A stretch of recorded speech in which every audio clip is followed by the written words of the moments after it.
employed for the entire rest of the time. Been fortunate enough to be part of starting, growing, and selling 3 technology companies to some bigger companies because they needed more innovation and more diversity. And for the last 10 years, I've spent a lot of time doing some angel investing, so kind of more on the outside than the inside of helping organizations grow, create shareholder value, and build great places to work. I spent a good deal of my time as a mentor at Georgia Texas A&M Technology Development Center, David Cummings, Atlanta Tech Village, and I'm also a mentor for Techstars.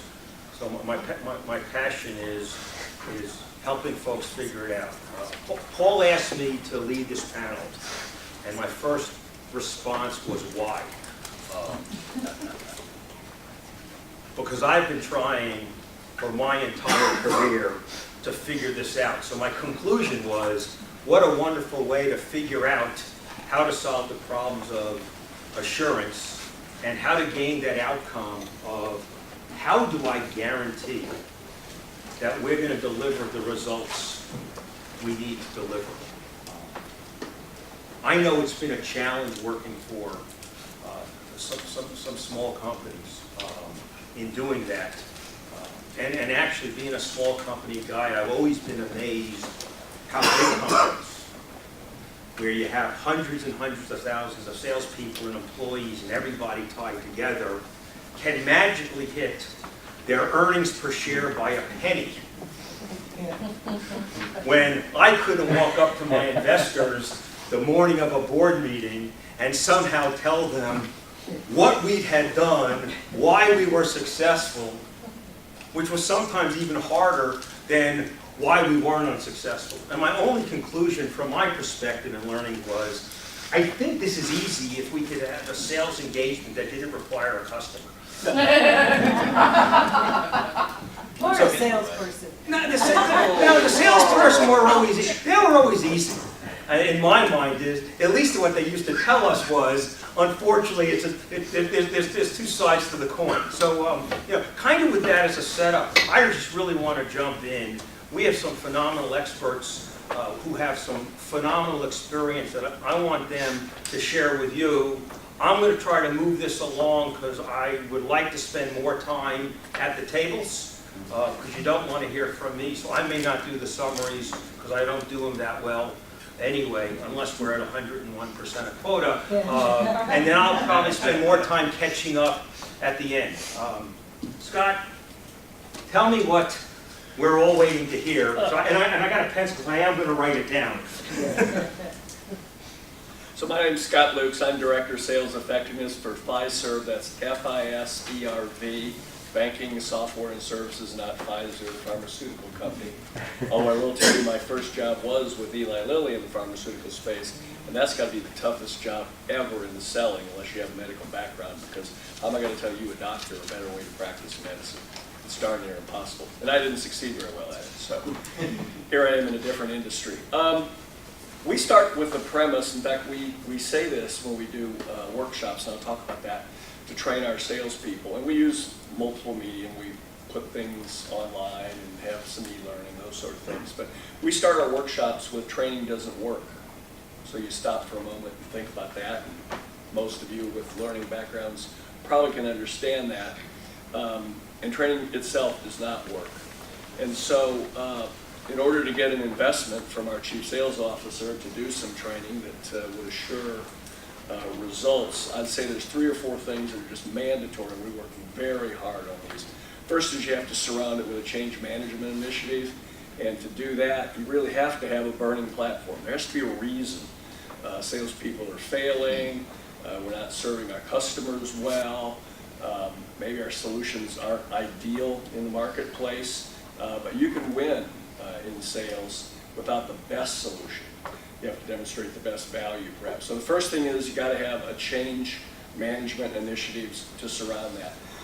I was kicking off an executive alignment workshop for a major global telecoms, actually in Paris, probably 10 years ago. And I had these beautiful charts with these circles, and we had 6 critical success factors that went into the change management initiative. And the chief operating officer of this probably $5 billion telecom, almost like Nikita Khrushchev, if you remember, with the United Nations. Almost, he slammed his hand down on the table, kind of like Nikita did at the UN back in about '62. He slammed his shoe on the table, for those of you who might remember that. And he said, more or less, I'm far too important to remember 6 things. What's the one thing, the one that has to go right for this initiative to succeed?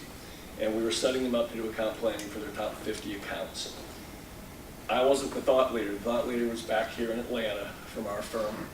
And I thought for a moment, and I said, if there's one, and there's not, but if there's one, it's what happens with the first line sales manager. If he or she does the right job in terms of coaching, does the right job in terms of accountability, your initiative will succeed. I said, but there's got to be a second one. He's glaring at me like, how dare you? And my answer was, you and your executive team must sponsor this, because the first line managers will not execute unless you do. And once again, he slams his hand down, he goes, done. And they did, and they were very, very successful with their account planning initiative, doubled their pipeline, and the rest is kind of history. So first is change management. Second is coaching at the first line management level on an ongoing basis. As I like to say, and one of the key things we focus on is opportunity plans to close deals. If I walk into any of your offices and you're my boss, and I start babbling about my deal and I need resources and come to a call with me, if you say, Scott, stop. Let's get out your opportunity plan, which is online, it's in our CRM system. Scott, stop. We're going to talk about this in a structured approach. We're going to use the tools and the resources that we have available. If I don't have an opportunity plan, first of all, I'm pretty embarrassed, and you'll probably call me on it, I hope. And by tomorrow morning, I'll probably have an opportunity plan which lays out my plan to succeed. So change management, coaching at the first line level, use the tools and resources available. We use Franklin Covey, and primarily they're helping clients succeed, tools and techniques. One is called Fill Your Pipeline, the second is Qualifying Opportunities, the third is Closing the Sale. We invest more money in professional coaching for our people than we do in the actual training. We find the first line sales managers at first aren't very competent, and perhaps not aggressive enough, so we use Franklin Covey professional coaches at first. And really they're there to set the tone and model the behavior for the sales managers. And obviously we want them to hand over the keys to the sales managers to be successful. So I'd say those are the 3 or 4 things that assure success. I'm a big believer that if you put the change management around it, it doesn't matter whether you plug in strategic selling, challenger sales methodology, again, Franklin Covey, that's not it. The it is the change management and the coaching that goes around it. And coaching needs to, really based on the conclusion, the inclusion conversation we were just having. Successful change management requires real feedback, not, yeah, I think you did that pretty well. Pretty well isn't good enough in front of customers. Very well is important in front of customers. So if I'm the boss and you're the salesperson, I got to give you candid feedback. I have to model the right behavior.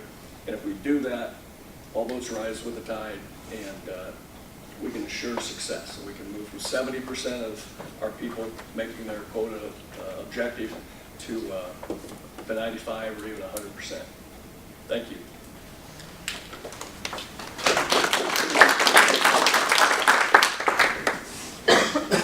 One thing, Scott mentioned a real interesting point that it's one of the keys is coaching the first line managers. Sales is a funny place. Typically, the best people very much are those that you describe as arrogant, self-serving, run over everybody else. You have these qualities. And the crazy part of business is, who are the guys and gals that end up getting promoted?